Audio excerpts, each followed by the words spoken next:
Merciless.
Merciless.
Merciless.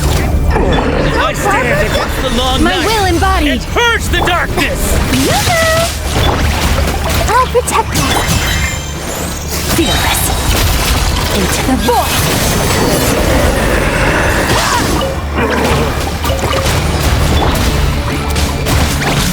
Transfiguration.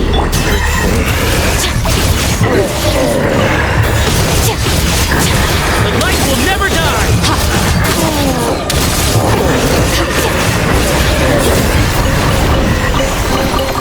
Your hard work is paying off, as it should. Nice. I like the rain.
It's too late for regrets. Let's dance! Take your true form! Do your master's bidding! Strike a pose! Let the world come on! Paradigm shift!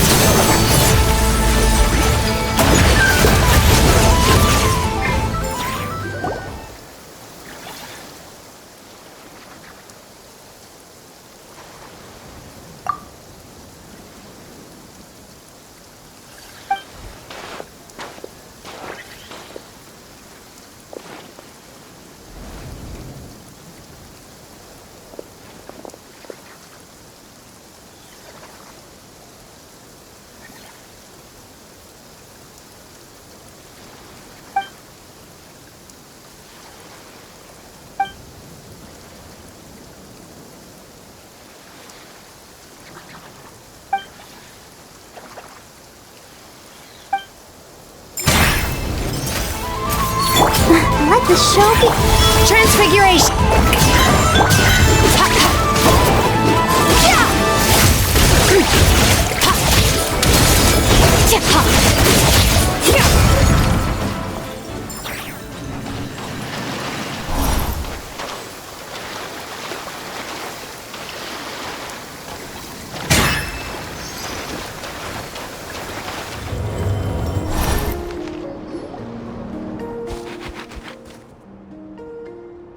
Yes, I'm sure you have very many friends indeed, but that's not the issue. Even if you summoned every ibis on Hisi Island, I still don't think you'd be able to move the moon mirror. And even if you managed it, the lunar semblance within would still... dig it out. You could, but moving the mirror would still pose a challenge, even for you.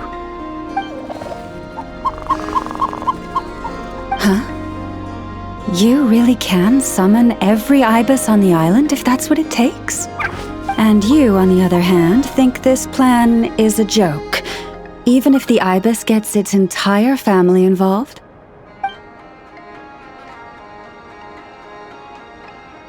Wow! Things are really kicking off over here. Looks like we've got a weasel thief and a heated argument with a bird. We're plotting and scheming, to be precise. I'm told we have to get all our ducks in a row before moving forward on this job. But my co-conspirators disagree quite strongly on the best approach. And they're not exactly being diplomatic about it. Choice words have been spoken. All right, I believe you. I'm sure you do have friends in high places. Although, where did you learn to speak like that? From a short girl with a metal arm and a hat. Oh, of course you can keep talking like that so long as you enjoy it. But be sensible around her, okay? Don't copy everything she does. I'm going to have a little chat with the Traveler and Paimon now, so be good and pipe down a little.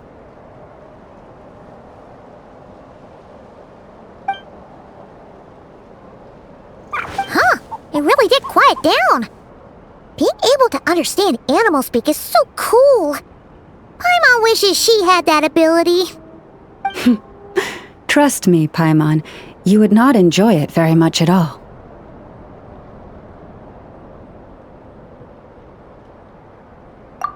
Don't misunderstand. Nothing terrible would happen, and it doesn't drive you insane or anything like that. Although, that being said, I do sometimes find it quite overwhelming. I was overjoyed when I first discovered that I could understand animal speech, but I quickly realized that it came with a downside. This ability is always active, and I cannot control it. Oh. Yeah, that would be a problem. And if you can't control it, that means... Exactly. People say that listening to the bird song deep in the woods gives them a profound sense of peace and quiet that lifts their spirits. But no matter where I go, I can never find peace and quiet. When I stand in the forest, I hear the chatter of the wildcats, the rabbits, the rhyme-horned deer, the chic badgers, and the long-plume ibis. They argue loudly about who's to blame for damaging whose roost, or which part of the woods the best twigs come from. Alright. Guess talking to animals isn't all it's cracked up to be. Waking up to the sound of birds chirping is pretty nice, but replace that chirping with bickering, and suddenly it doesn't seem so appealing.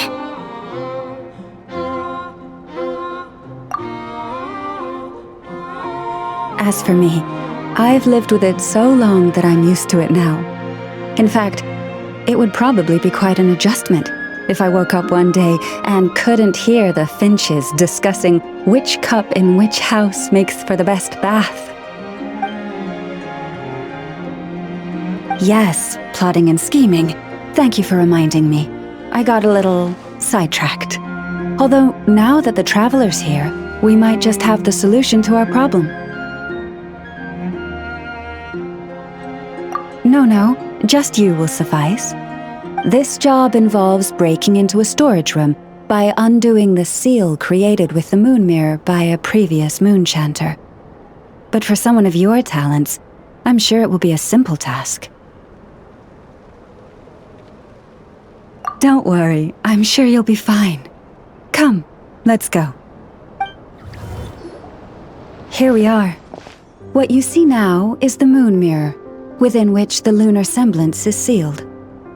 Oh, must be a pretty precious statue if they went to all this effort to steal it away. Oh, will there be some traps inside? You know, the kind that send arrows flying out if you step in the wrong place?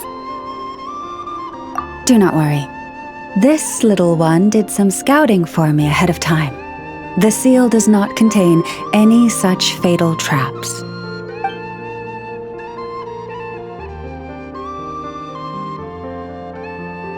Oh, nice. That's good to know. And yeah, that sounds like a job for a weasel thief.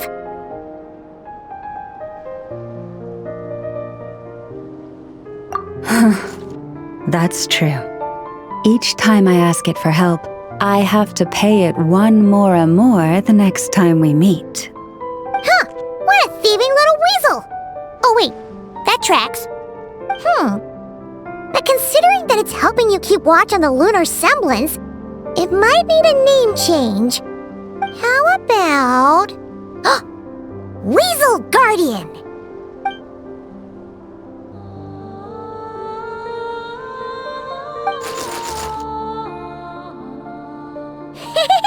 Can't catch Paimon! Paimon can fly!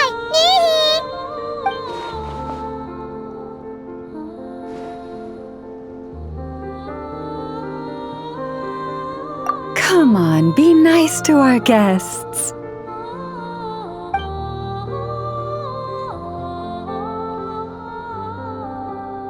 To retrieve the lunar semblance, we need to activate pairs of mechanisms in 2 different locations. So it's a 2-person job. If you head over there and take the mechanism on that side, I'll take this side.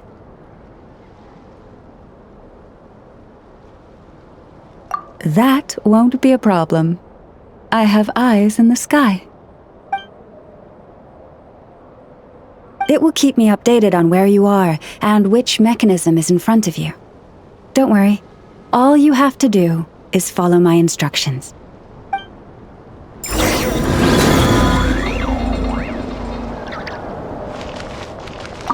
If you head over there and take the mechanism on that side, I'll take this side.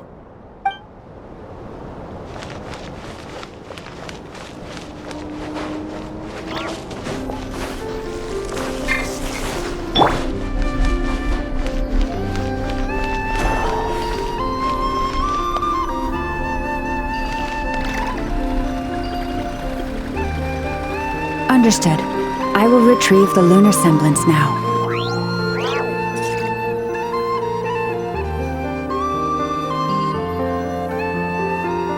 Huh?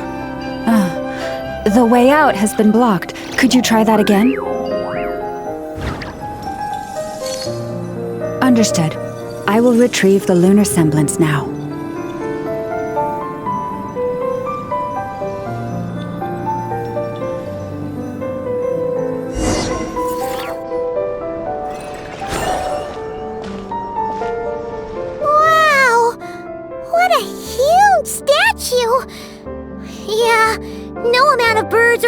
Is shifting that. He probably couldn't even get past the mirror. So, Lalma, just how valuable is this statue anyway? In terms of Mora? Not much, I suspect. It's crudely fashioned, and the kind of stone it's carved from is found everywhere around these parts. But to the moon chanter of that era, and to the frost moon scions of today, it is a priceless treasure. If nothing else, I now have concrete proof of its existence. That's enough to confirm the reliability of several documents on the topic. To me, that makes this a very successful trip. Thank you for your help. I knew I had judged you correctly. The moon mirror posed no obstacle to you.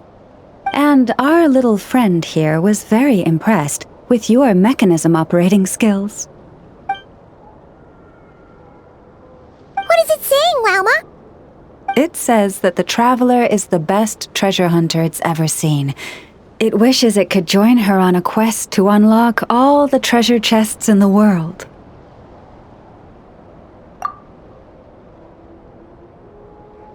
From now on, I'll call on you if I ever find a treasure chest I can't crack. Okay. Bye then. Didn't even give us a choice in the matter. Don't worry, it won't come knocking on your window every day with a Mora coin in its jaws trying to drag you off on a treasure hunt. And it certainly won't be visiting your room in the dead of night, moaning about locks it can't pick. Uh-oh. We better make sure to lock all our doors and windows before we go to sleep tonight. Relax. That weasel's only a child. It means no harm. It's just more talkative than most. All right, let's head back. It's almost time for dinner. Oh, and we still need to figure out how to get this statue back to our library. It seems like I'll need a little help from my friends, after all.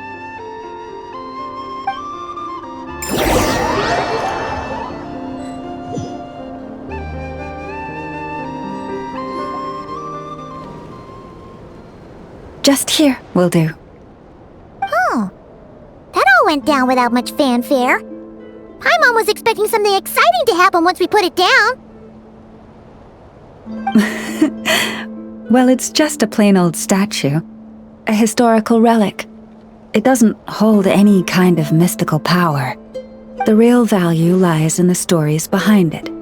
My job is to dig those stories up, wherever they might be hiding, verify them, and then share them with the people. Cool! Well, it's a good thing we got it back here in one piece. Indeed. And you two have my thanks for that. Please, take these fruits and quench your thirst. I had the animals gather them in the woods. And after that, forgive me, but I have another request to make of you. I apologize if this is presumptuous of me, but I've seen how well connected you are, and I've heard of your many travels into secret and forgotten places. On your future travels, if you ever come across any texts about the Frost Moon Scions, could I borrow them and make a copy with which to enrich our library? You have my sincere gratitude on behalf of the Frost Moon Scions. Oh boy!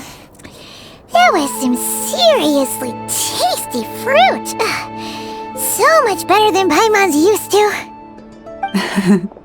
These animals have lived their whole lives in this forest. Naturally, they're the ones who know where to find the best fruit.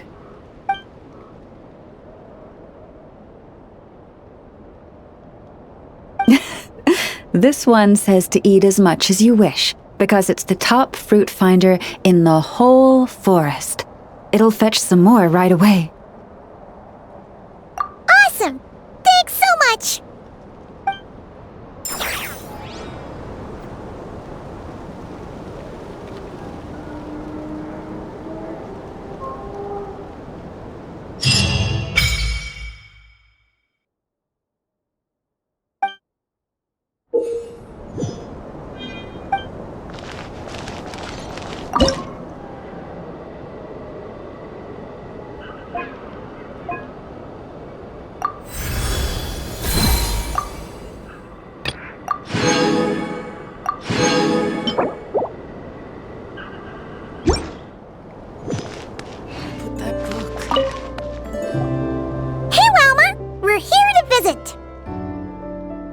Yeah! Boxes piled up everywhere, some of them opened up, loose items strewn all over the floor? Huh, isn't this supposed to be a library? Look! Llama's over there talking to a weasel thief! What are they plotting this time? Let's go see!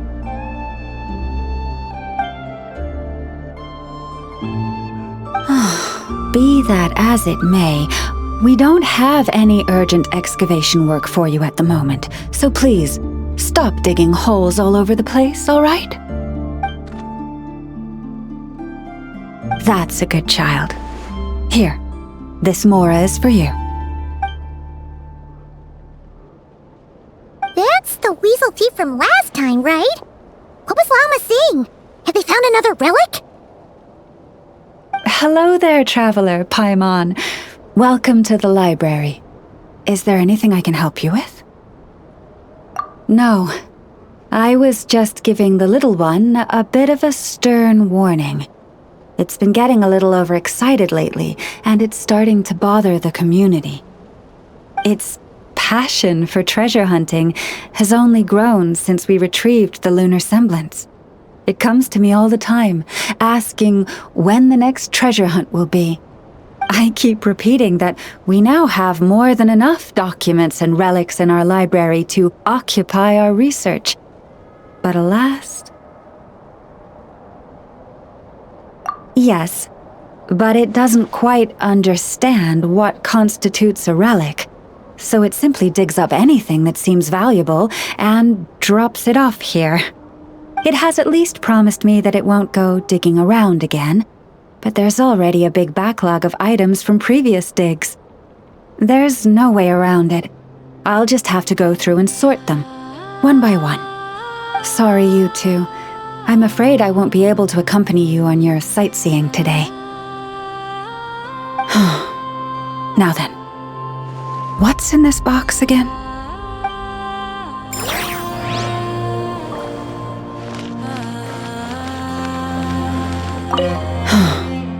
Now then, what's in this box again?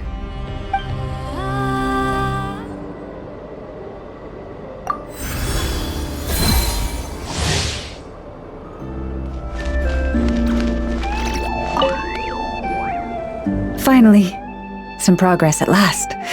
Now, to somehow put all these things back where they belong. I know. There's petrified seeds of an ancient tree, fossilized animal bones, colorful stones, more deposit boxes that people buried for safekeeping, wish boxes, letters with photos enclosed. Well, weasel thieves have a different perspective on value from us. It seems like this one just bagged anything and everything that grabbed its attention. The seeds and rocks will be easy enough to deal with, but those storage boxes and wish boxes will have been buried with the express purpose of digging them up at a later date. Thanks for the kind offer, but I've already engaged another slightly more mature weasel thief to handle this. It will be in charge of moving all the items back to their original spots.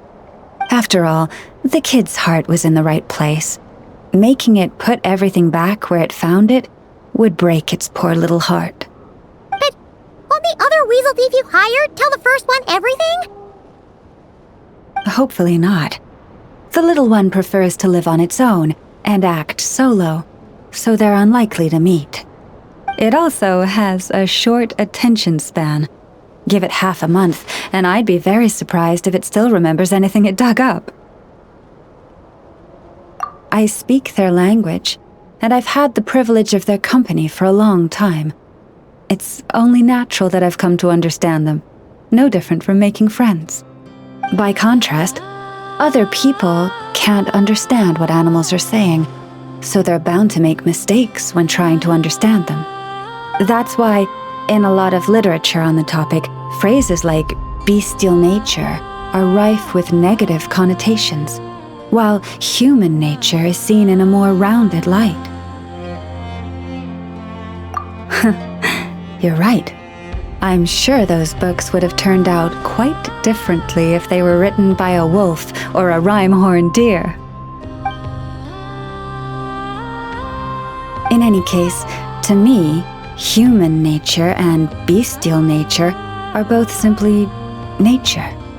Whether human or beast, all have moments of courage and of cowardice, times of both greed and rage.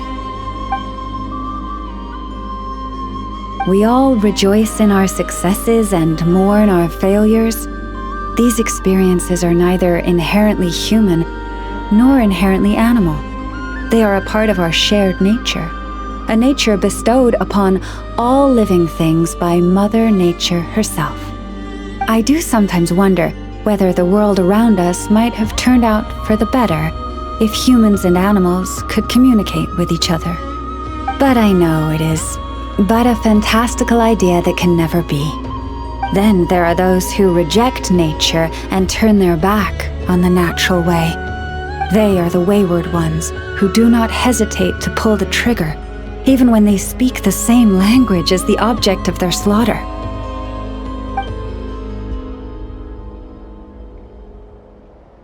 Yes, child. I know you can protect yourself, and that you are far fleeter of foot than they. Do not worry. No one shall harm you again. Ah, how time flies. I should get back to sorting through that pile of treasure. I should have enough time to get everything in order before the weasel thief arrives.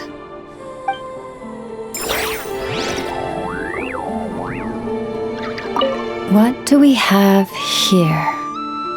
Ah, that goes in this pile.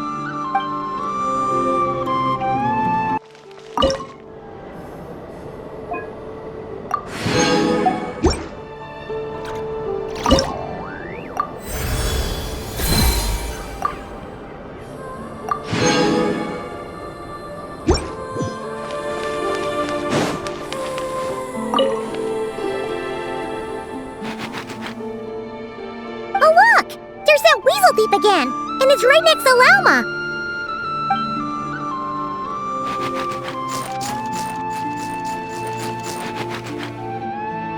Huh? It took off.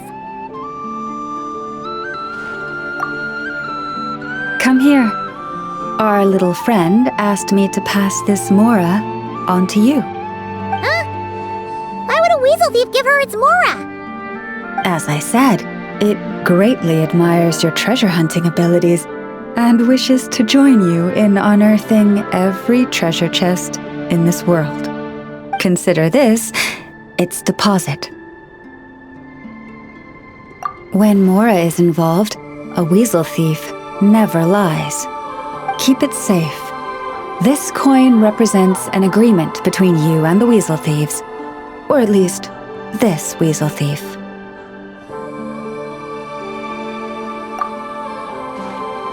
I wouldn't worry.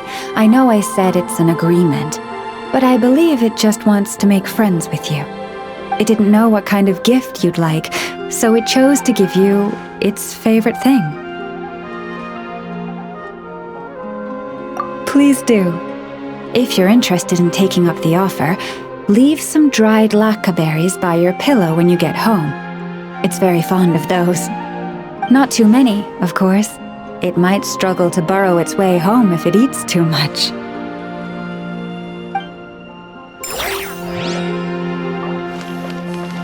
If you're interested in taking up the offer, leave some dried lacca berries by your pillow when you get home. It's very fond of those.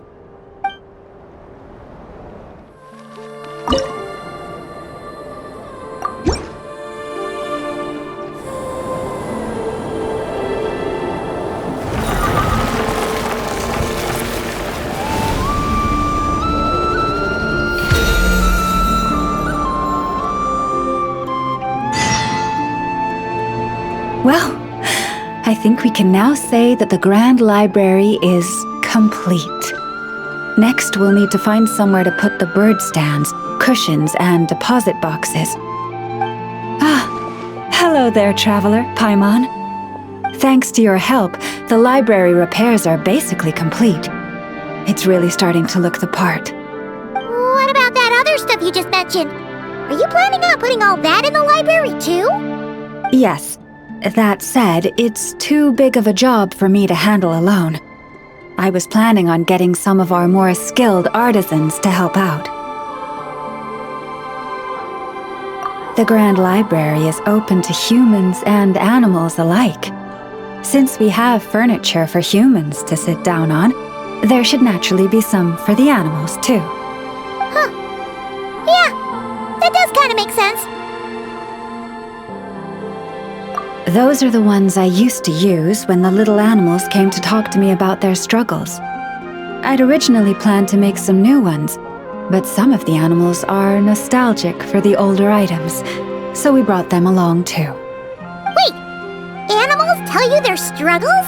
Like a therapy session? Kinda sounds like a nice bathhouse for animals. This is one of my duties as Moon Chanter. I would not call it hard work. And it's true. All living things have a need to feel heard. I have always encouraged everyone to come to me without reservation, whatever troubles they may be facing. Hiding your thoughts deep in your heart will not solve anything. In fact, it often makes the problem worse. Oh, well, I've never looked at the numbers, but my sense is that the animals consult me more often. After all, my daily routine is more or less the same as that of my people, and they don't usually come during work hours. It's only when I have free time that I get the occasional human visitor. Animals, on the other hand, lead very different routines from us. Sheik badgers tend to visit in the early morning hours, while ibises often drop by after sunrise. Finches come in flocks during the afternoon, chirping and chattering away.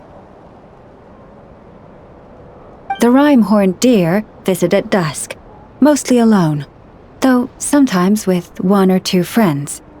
And once night has fallen, I get the odd weasel thief burrowing into my home. Oh, but that leaves you with no time to yourself at all.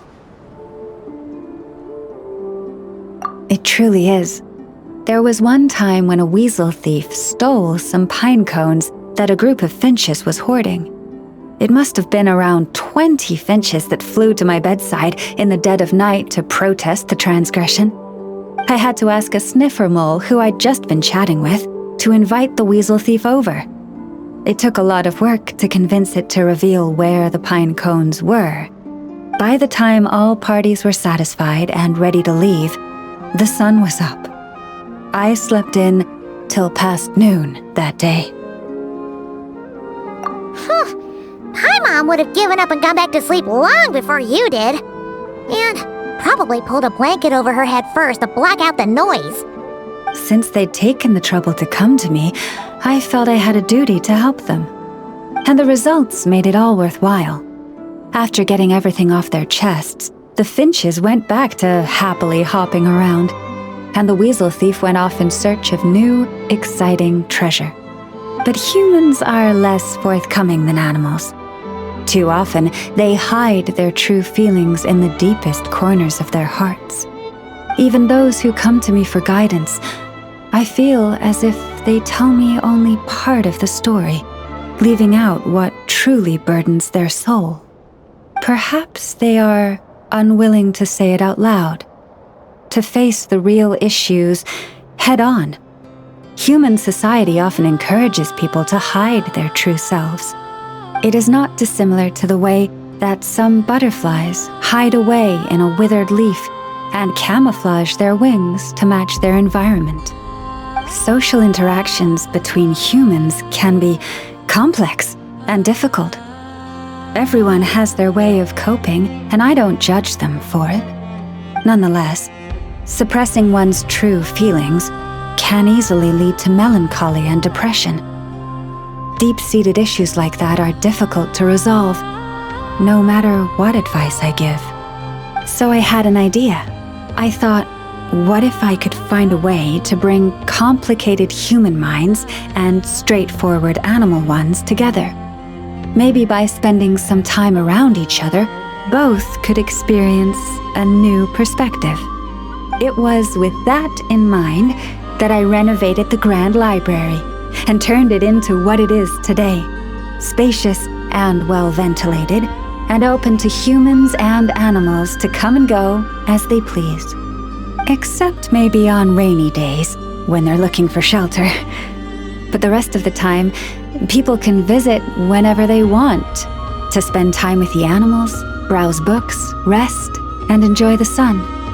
And perhaps the company of our dear animal friends, who will not be driven away by anything they say, might encourage people to open their hearts and share the truth of what lies within. Wow, you really put a lot of thought into this library renovation.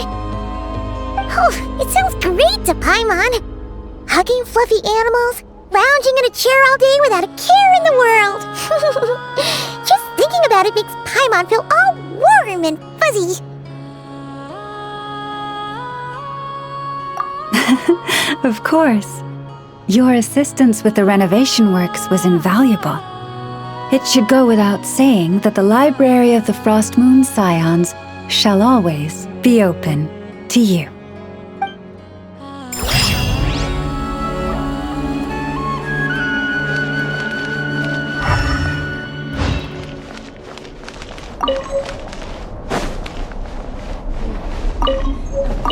This book belongs here, I think.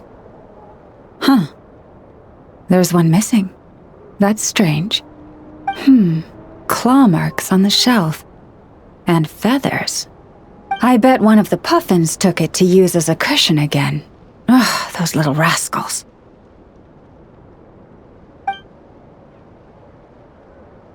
I need you to head back into the woods and see if anyone has a book in their nest. If you find it, please bring it back, and tell whoever took it that they can come to me if they'd like a cushion to sit on. We need to make some more cushions. I think we're going to need everyone's help.